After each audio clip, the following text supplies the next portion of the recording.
Trouvez comme d'habitude sur la chaîne Géopolitique. Si vous aimez les vidéos, n'hésitez pas à vous abonner sur cette chaîne et donc à cliquer si vous aimez mes vidéos sur le pouce du haut ou si vous n'aimez pas sur le pouce du bas. On va aujourd'hui commenter ce qui se passe en Afghanistan en troisième jour de la prise de contrôle du pouvoir en Afghanistan par les talibans. Que se passe-t-il désormais? Est-ce que vraiment on va poser plusieurs questions. Est-ce que les talibans contrôlent-ils véritablement complètement le territoire afghan? Que propose-t-il désormais maintenant qu'ils sont les peut-être maîtres du pouvoir?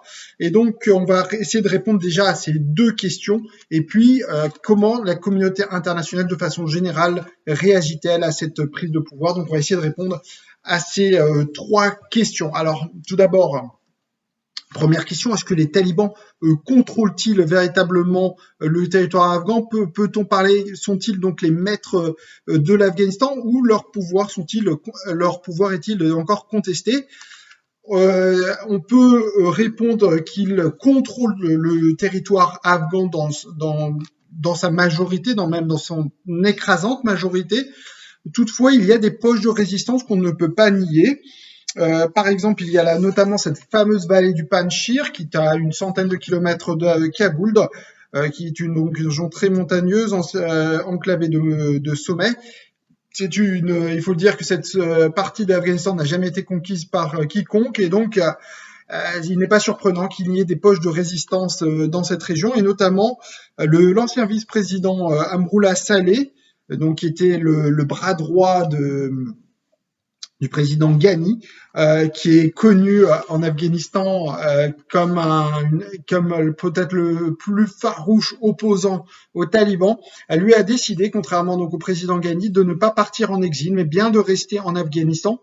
Et pour la raison suivante, c'est qu'en restant en Afghanistan, il se considère, c'est ce qu'il écrit dans un communiqué, qu'il se considère comme le président légitime de l'Afghanistan, puisque en raison du départ du président, de l'ancien président Ghani et il est désormais, étant donné qu'il est parti à l'étranger, aux dernières nouvelles, on vient d'apprendre d'ailleurs qu'il vient d'arriver aux Émirats Arabes Unis avec sa famille, et donc cela veut dire qu'il se considère donc comme le président de l'Afghanistan, et donc il considère qu'il est le président de l'Afghanistan. Il serait réfugié dans les monts, dans cette vallée du Panjshir, avec le fils du feu commandant Massoud, qui lui aussi ne reconnaît pas l'autorité des talibans et donc la conteste. Et donc voici déjà une première poche de résistance aux talibans, donc dans cette vallée du Panjshir. Deuxième poche de résistance un petit peu plus diffuse, c'est la région des Hazaras. Il n'est pas clair à l'heure où on parle si véritablement les talibans ont pris le contrôle de ces provinces où les Hazaras sont majoritairement représentés, comme dans la région de Bamiyan. C'est plutôt le centre de l'Afghanistan. Alors, on sait qu'il y a les Hazaras craignent les talibans, puisque ils sont plus, disons, la majorité des Hazaras sont chiites, même s'il y a une partie il y a quand même une partie non négligeable des Hazaras qui sont sunnites, mais on sait qu'ils ont souffert de persécutions, pas seulement d'ailleurs avec les talibans. Au cours des dernières années, les Hazaras ont souffert de terribles persécutions, de très nombreux attentats anti-Hazaras ont eu lieu ces dernières années, et sous l'administration Ghani. Il n'était pas clair qui ont fait ces attentats. On pense plutôt que c'est Khorasan, la branche de l'État islamique. Comme par exemple au mois de mai dernier, rappelez-vous, une école Hazara avait été visée avec 80 morts. Donc on voit les Hazaras ont plutôt peur tout de même, quand même, il faut le dire, de l'arrivée des talibans, et donc peut-être ils luttent. On ne sait pas on a peu d'informations venant de ces contrées régionales à Hazara, et donc il semblerait tout de même que les talibans n'aient pas pris le contrôle des régions Hazara. Et donc voilà une autre poche de résistance, sans parler de toute cette région du Pamir à la frontière tadjik. Là-bas aussi, il me semblerait quand même que pas toute la région du Pamir soit contrôlée par les talibans. Donc voilà encore des poches de résistance. Ensuite, dans les villes qui sont conquises par les talibans, il y a quand même, on voit apparaître quand même des poches de résistance aussi. Aujourd'hui, à Jalalabad, 3 personnes sont mortes. Jalalabad est la capitale de la province du Nangarhar, qui se trouve exactement à la frontière avec le Pakistan. Et donc, on a ce matin des gens ont manifesté avec le drapeau afghan de la République d'Afghanistan. Or, vous savez que les talibans désormais ont banni ce drapeau de la République d'Afghanistan, hein, puisque désormais les talibans ont proclamé l'émirat islamique d'Afghanistan, et donc c'est un autre drapeau désormais qui flotte en Afghanistan. Et donc, certains Afghans ne sont pas du tout contents de ce drapeau, et donc le font savoir. Et donc, on parle de 3 morts hein, ce matin à Jalalabad. Les conditions exactement ne sont pas claires. Comment ces gens sont-ils exactement morts? Il semblerait tout de même que des combattants talibans ont tiré en l'air, puis en sont venus à leur tirer dessus. Donc, on voit, il y a quand même des poches de résistance, d'autant plus que demain, l'Afghanistan devrait célébrer le jour de l'indépendance, son jour de l'indépendance. Et donc, il faudra voir si une partie des Afghans va célébrer ce jour de l'indépendance avec le drapeau de la République d'Afghanistan. Et donc, est-ce que certains vont oser, on va dire, se montrer avec ce drapeau? Et ceci pourrait donc peut-être potentiellement provoquer disons, peut-être des représailles de la part des combattants talibans. Donc on voit, il y a quand même des poches de résistance, même si quand même, il faut le dire que de façon générale, en réalité, depuis 3 jours, c'est quand même l'ordre qui prévaut en Afghanistan, même un ordre que certains trouvent ça surréaliste dans le sens où on l'avait même pas vu un tel ordre pendant ces 20 dernières années. Les gens semblent tellement terrorisés qu'en fait, c'est un ordre total qui règne même en l'absence de policiers, ce qui est totalement surréaliste quand on connaît un pays comme l'Afghanistan. Donc en réalité, pour l'instant, de façon, disons, générale, mis à part si on met de côté ces incidents, sans parler des incidents qu'il y a actuellement à l'aéroport de Kaboul, c'est l'ordre total qui règne en Afghanistan. Et donc, si vous voulez, on a maintenant il y a 2 visions désormais qui règnent au sein de la communauté internationale justement sur l'Afghanistan. C'est-à-dire que d'un côté, si vous voulez, on a la vision occidentale qui est plutôt sceptique, disons-le franchement, sur une certaine ouverture, une certaine ton réconciliateur des talibans. Et on a une autre vision qui est plutôt la vision turque, pakistanaise, la vision chinoise, russe, qui considère que peut-être les talibans sont une opportunité pour l'Afghanistan.